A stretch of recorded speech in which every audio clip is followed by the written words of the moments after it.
Bonjour, sur le plateau de Thé au Café, on aime que nos invités aient la passion, ils aient le goût des autres, ils aient la gourmandise aussi de la vie.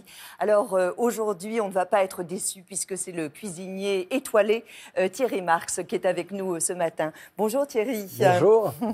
Vous allez bien? Très bien, très bien. Merci de m'accueillir. Mais non, on est heureux parce qu'on sait qu'on va parler bien sûr de cuisine, mais on va parler aussi de réinsertion, on va parler de formation aussi. On sait que vous êtes un homme engagé. Et en fait, j'aime beaucoup cette phrase parce que vous dites toujours une journée, ça se gagne le matin. Donc ça tombe bien hein, pour une émission du matin. Vous ne croyez pas à ceux qui ont l'inspiration la nuit ou le soir? J'y crois plus. J'ai fait ça de temps en temps, mais je crois qu'une journée se gagne le matin.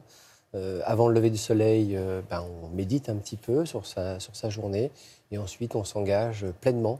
Moi, je considère que la vie, c'est une succession de pointillés, de temps présents comme ça, additionnés les uns avec les autres. Donc oui, je crois qu'il faut gagner sa journée le matin. Alors, on va faire du pointillisme justement avec vous, parce qu'on a plein de choses évidemment à vous demander. On aime bien revenir un petit peu en arrière. Quand même, première question, selon vous, qu'est-ce qu'il faut savoir de vous pour mieux vous comprendre? Une chose essentielle. Que je suis déterminé.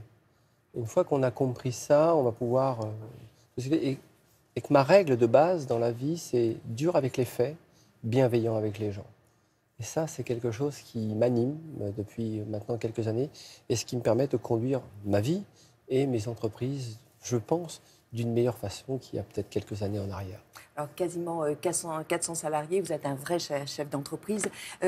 Les jeux de mots là, sur votre patronyme, ça a dû être très agaçant quand même tout au long de votre existence. J'ai eu le droit à Marx et ça repart, ça peut m'amuser. J'ai eu le droit évidemment au capital, Marx et capital. Et puis après, finalement, on s'y fait. Et ça m'a aidé aussi parce que pour construire une marque, il faut un nom. Celui-là a été posé. Après, il faut un service. À moi de mettre le service qui allait avec ce nom. Mais c'est comme ça qu'on crée une marque aussi. Donc, il ne faut pas s'en offusquer. Est-ce que vous êtes un enfant de l'amour? Par pudeur, je ne saurais pas répondre à Moi, j'ai beaucoup d'affection pour mes parents, qui étaient des personnes modestes, hein, vraiment. Mais ma mère, qui est toujours en vie, est un roc. Elle ne s'inquiète de rien. Elle vient de traverser une période de maladie. Elle dit c'est bon, j'ai plus rien. Et voilà, je crois quel âge a-t-elle? Elle a 88 ou quelque chose comme ça, et elle est solide. Fidèle au poste. Voilà, c'est un modèle. Elle a traversé les déceptions de la vie. Elle a traversé beaucoup de choses. Et elle est toujours là, présente, et elle ne s'inquiète pas du futur. Et, donc vous lui devez ça? Je lui dois ça. Je lui dois cette solidité et vraiment cette capacité à affronter les choses et à les regarder en face. Comment vous définiriez votre milieu de naissance? C'est un milieu modeste où il fallait être autonome rapidement. Et surtout les garçons. Donc j'étais un garçon très mauvais à l'école. Je comprenais l'école primaire, parce que ma grand-mère me disait toujours « les riches ont le savoir, donc ils ont le pouvoir ». Donc si tu apprends à lire, à écrire et à compter, ils ne te voleront pas. Donc je suis allé à l'école primaire pour rançonner quelque chose.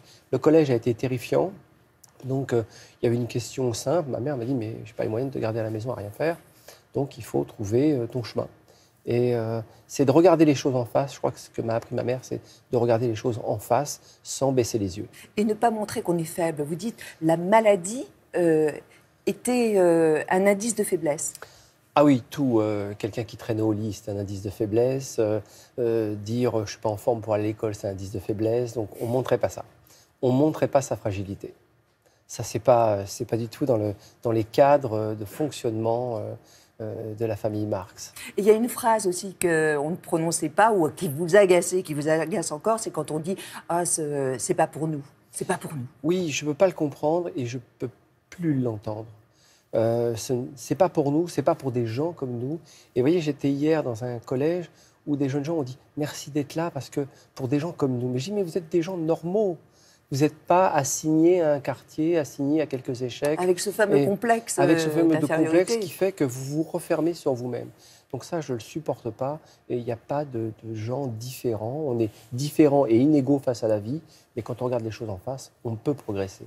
Vous regrettez d'avoir arrêté votre scolarité à 13 ans? Oui, bien sûr. Je n'ai pas de regrets, mais j'ai payé le prix fort. du Ça a été un décrochage manque scolaire. ensuite? Mais c'est plus qu'un manque, c'est une blessure. C'est-à-dire qu'il a fallu que je retrouve le chemin de l'école à 25 ans, 25, 26 ans pour passer un brevet des collèges en candidat libre et puis de suivre des cours du soir au lycée Léline Boucher pour avoir le bac, où j'ai trouvé des professeurs très motivés. On était une classe comme ça avec des gens qui avaient un projet pour s'insérer dans la cité française. Je trouvais ça merveilleux. Mais ce sont des blessures profondes qui font en sorte qu'ensuite, eh bien, vous traînez ça comme quelque chose de lourd. Un fardeau. Comme un fardeau. Donc je me nourris encore par boulimie, des fois, de littérature, de connaissance des arts ou d'un certain nombre de choses, parce que j'ai peur de ne pas savoir. Or que la moitié suffirait, à mon avis, pour continuer mon chemin de cuisinier. Vous aviez l'image d'un voyou, d'un type un peu borderline pendant un temps. Oui. Est-ce que vous l'avez été réellement? Alors, c'est la fragilité des apparences, mais aussi la fragilité des quartiers. Quand vous êtes déscolarisé, effectivement, si je n'avais pas connu le cadre éducationnel du sport, ça aurait été très compliqué. Et merci à ces éducateurs de quartier, finalement, qui venaient nous chercher pour aller au judo, pour aller à la boxe, et qui nous évitaient de traîner dans cette fameuse cage d'escalier. Mais c'est vrai que la délinquance dans ce type de quartier n'était jamais très loin. Et elle est tentante parce que c'est de l'argent facile, mais grande force au sport et grande force à ce cadre éducationnel du sport qui m'a donné et confiance en moi et puis l'audace de quitter le quartier. Ça, c'est quelque chose que je dois au monde du judo. Vous avez subi l'injustice? Oui, je pense qu'on subit une forme d'injustice quand on vous dit c'est pas pour des gens comme vous. Vous dites je veux faire l'école hôtelière, on vous dit non, vous ferez mécanique générale. C'est plus pour des gens comme vous. Vous ne comprenez pas trop ce que ça veut dire, vous vivez ça, c'est une forme d'injustice. Et je me souviens d'une phrase qui me choque encore. Dans les années 70, on disait « vaut mieux une petite injustice qu'un grand désordre ». Bien, on a fait tellement de petites injustices que maintenant, on a un grand désordre.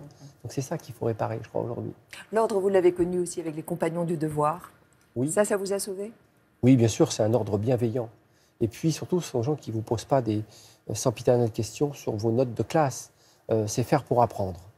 Donc, tu veux faire de la pâtisserie, ben on fait de la pâtisserie et on se comporte comme un ouvrier. Et je me souviens de mots de nos anciens qui disaient « on est la noblesse du monde ouvrier ». Et c'était intéressant parce que avec ce projet-là, nous qui étions issus de cités ouvrières, ça, tout de suite, ça nous valorisait. Et puis, il y avait une phrase que j'ai vue dans un livre d'un compagnon à Montauban qui disait « salaire honnête ou repos, du premier naît l'harmonie, du second naît l'anarchie ». Et c'est totalement vrai. Quand vous maîtrisez votre savoir-faire, vous pouvez être payé à votre juste valeur. Et si ça ne vous convient pas, vous partez.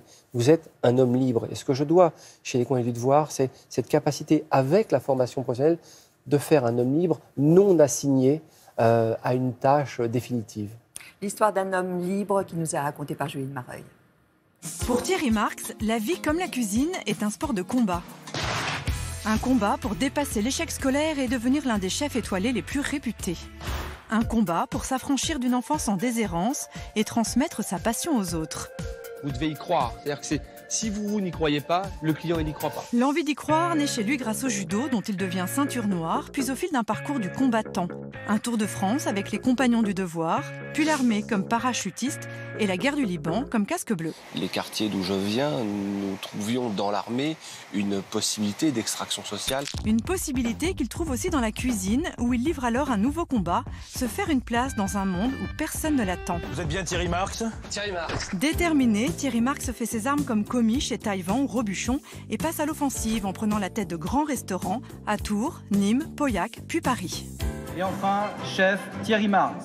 Chef depuis 2011 des cuisines du Mandarin oriental, il a été épinglé de 2 étoiles au Michelin.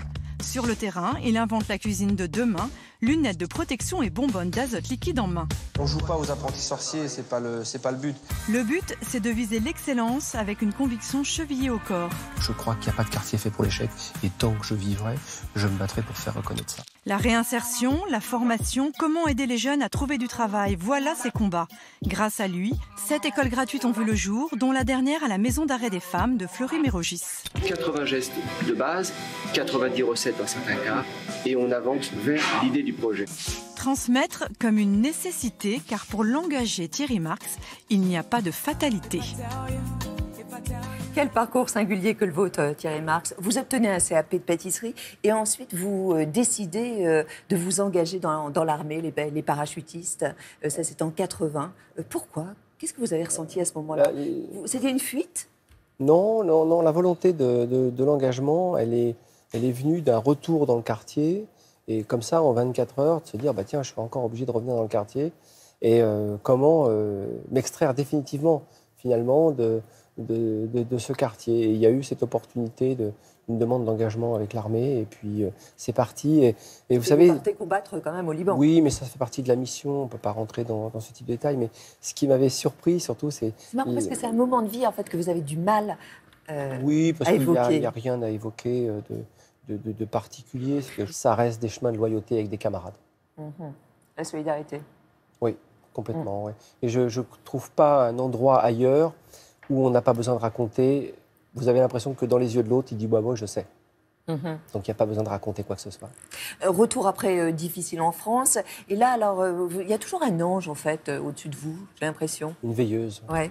Il y a toujours cette veilleuse à l'intérieur de mon corps qui vient probablement de ce que disait mon grand-père. Mon grand-père, qui avait fait la guerre de 14, il disait toujours il n'y a que la mort qui est irréversible.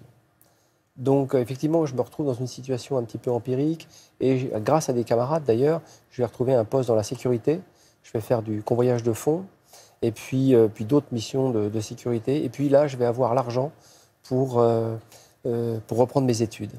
Et ça a changé complètement mon sac de vie. La connaissance, le plaisir de savoir, le plaisir de se sentir fort grâce au savoir, ça m'a redonné une veilleuse supplémentaire pour continuer. Oui, mais pas suffisamment parce que vous allez quand même partir à l'étranger, vous allez partir en Australie.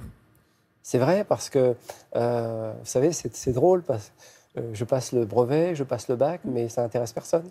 J'ai 26 ans, ça n'intéresse personne, je suis pâtissier, bon point final. Et encore, je ne pratiquais plus.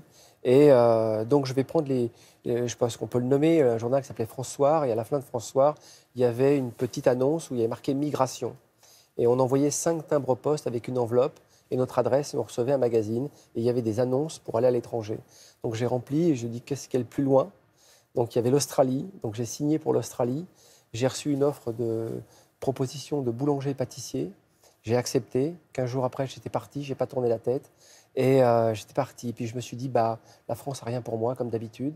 Donc, adieu, vieille Europe. Mais pourquoi vous dites comme d'habitude? Non, parce que c'est vrai que j'avais l'impression que, issu de nos quartiers... Que vous étiez mal aimé?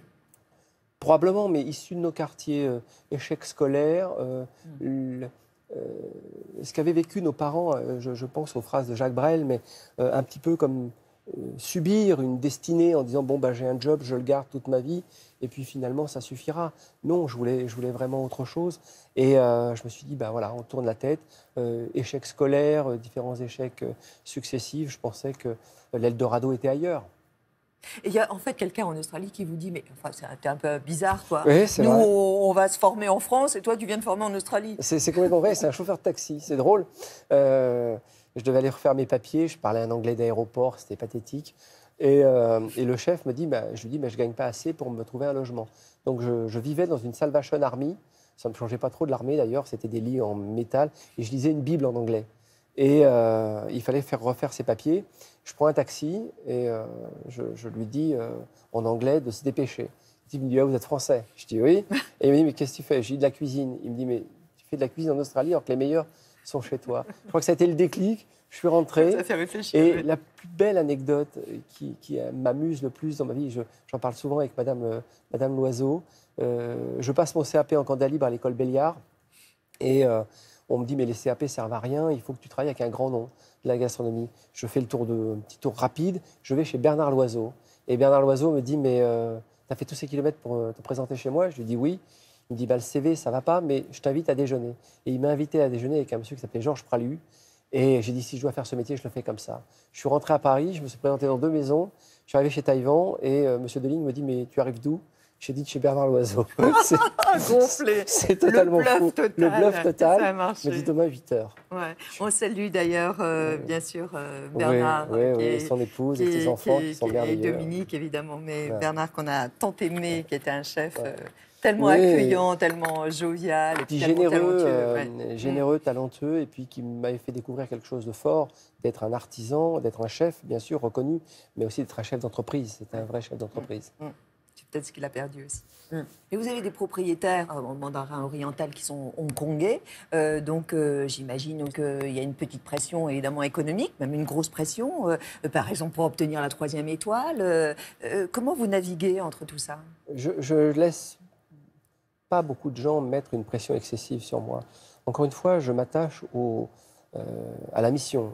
La mission qui m'est donnée, effectivement, être dans l'excellence et d'obtenir telle ou telle distinction. Très bien. Quels moyens nous avons pour réaliser et combien de temps nous avons pour réaliser cette mission. L'objectif de la 3e étoile Bien sûr, mais moi, j'ai été formé par un chef qui avait 3 étoiles. Donc évidemment, ça fait partie de notre projet de vie professionnelle pour mes collaborateurs et pour moi-même. Mais maintenant, il faut s'en donner les moyens, être patient et puis construire ce qui va. Et construire quoi? Une identité de cuisine et une identité admise par une clientèle qui valide ou ne valide pas vos compétences, donc, ou le plaisir qu'elle peut avoir. C'est très dur, le métier de cuisinier. C'est donner de la mémoire à de l'éphémère. Voilà, donc il faut en tenir compte, il ne faut pas perdre son identité et continuer le chemin. C'est pas rigolo. Mais effectivement, ça ne se fera qu'avec l'adhésion d'une équipe. Sans cela, ça ne fonctionne pas. Alors, votre socle, c'est votre corps. Oui, c'est vrai, ça. Ah, c'est ça. Si on veut vous connaître, c'est ça. Ça commence très très tôt, hein, la matinée. Vous avez une discipline d'enfer. Hein, vous êtes quand même un ancien militaire, donc ça reste. C'est vrai que vous commencez en chantant Être et Duret. C'est vrai, c'est vrai. C'est pas Ça énerve, possible. parce que ça énerve tout le monde. Voilà. Je me réveille au clairon. Chantez-moi ça, Être et Duret. Non, je ne peux pas vous chanter comme ça, je chante très très mal. Mais je chante souvent. Enfin, c'est l'hymne oui, des paras. Hein. Oui, c'est l'hymne du 3e régiment parachutiste.